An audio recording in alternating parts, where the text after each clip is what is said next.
Is there a starting point, and is there a place where it all ends?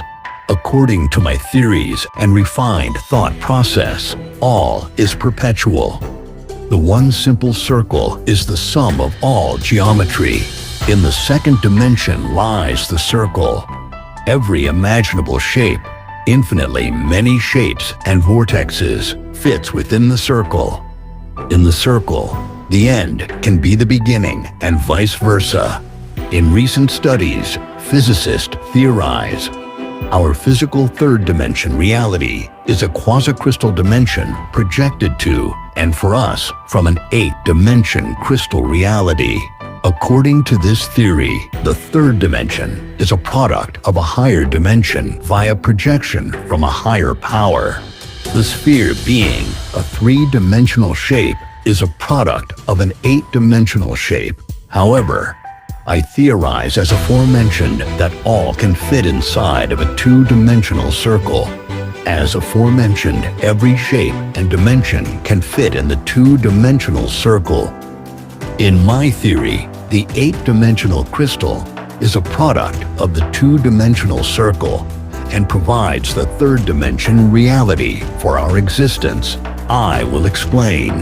The flower of life fits inside of the two-dimensional circle. In theory, this phenomenal geometric pattern of overlapping circles holds the secrets of the universe and creation. The flower of life contains the oneness of all, as well as the divine feminine and masculine. These ingenious, phenomenal, overlapping circles contain all geometric forms that give us life as we know it today. My theory posits that Source is a flat plane with the flower of life drawn or engraved upon it. A mere thought from Source produced the overlapping two-dimensional circles and intricately merged them together, overlapping at just the right spot with precision. What created Source and caused it to manifest the flower of life is a mystery that may take eternity to figure out. However, we are Source and Source is us. We must look beyond time and space. With no time and space, there is no beginning or end. Everything has always been. Now, let's say another force or energy projected the flower of life into multi-dimensional shapes, which, of course, includes our physical third dimension. A good analogy is the technique of holography, using special lasers to produce a hologram from a photographic plate. Now, let's say all of existence comes from the projections of the flower of life. Every single multiverse system and all that exists in them are from the projections of the flower of life. Holographic concepts and literal images of the flower of life appear in every aspect and corner of all existence, including multiple realities or timelines. Let's go even further to say the flower of life of Source isn't the only geometric phenomenon at the point of eternity, outside of time and space. Could there be more realities outside of the physical and metaphysical multiverse systems of all existence? Is eternity and all of existence a small part of a much larger system? And if so, does it ever end? If all comes from the flower of life, then it is within all, and all is within it. I want to touch on the concept of all of reality being based on our perception. The flower of life is the possibly infinite or infinitesimal thing, thought, energy, or concept that projected all into reality. In my theory, for our better understanding, based on our perceptions, it is a flat plane that projects all of existence, producing all dimensions beyond our furthest thoughts or understanding.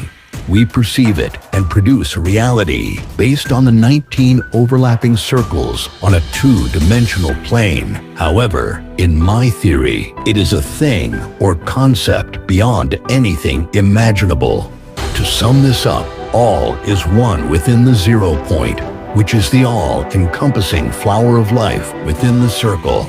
Outside of our modality of physical thought and perception, relativity of all is non-existent, including size and scale. Outside of our physical body's mode of thought, there is no such thing as giant or tiny. Consciousness produces the meaning of geometric figures with no scale or size and incorporates this into the conscious souls. The conscious souls are the fractals of the omnipresent, all-encompassing spirit. Source, spirit, and consciousness are all one. Our souls incarnate physical bodies, which are vehicles made from the collapsed and condensed particle fields. Particle fields are a product of the three primordial waves, which derive from the equilibrium of the 0 point or the circle of source. Physical bodies, our souls incarnate, have physical brains which give the pre-incarnate fundamental geometric shapes. It perceives more definition, such as size and scale. The circle of source could very well be an infinitesimal dot, or an infinite ever-expanding circle, or a thing we would perceive as a circle. Outside of the physical mode of thought, size is obsolete. Where did the primordial waves derive? In theory, the primordial waves derive from the 0 point. All is in the 0 point, and all derives from the 0 point. If all leaves the 0 point, traveling outward to form experiences for source, then nothing is at, or should be at, the 0 point. However, everything is at the 0 point. This appears to be paradoxical, but it is the way of all existence. The future influences the past, and the past influencing the future, with the present being a constant medium. Source makes experiences for itself by traveling outward and away from the 0 point, and the feedback loop is at the 0 point. This is outside of the measure of time and would be eternal. A disturbance caused waves. A good analogy would be a guitar string. If the guitar string is unbothered, it is still and motionless. Once the string is plucked, it vibrates and produces waves. The plucking of the guitar string caused the disturbance.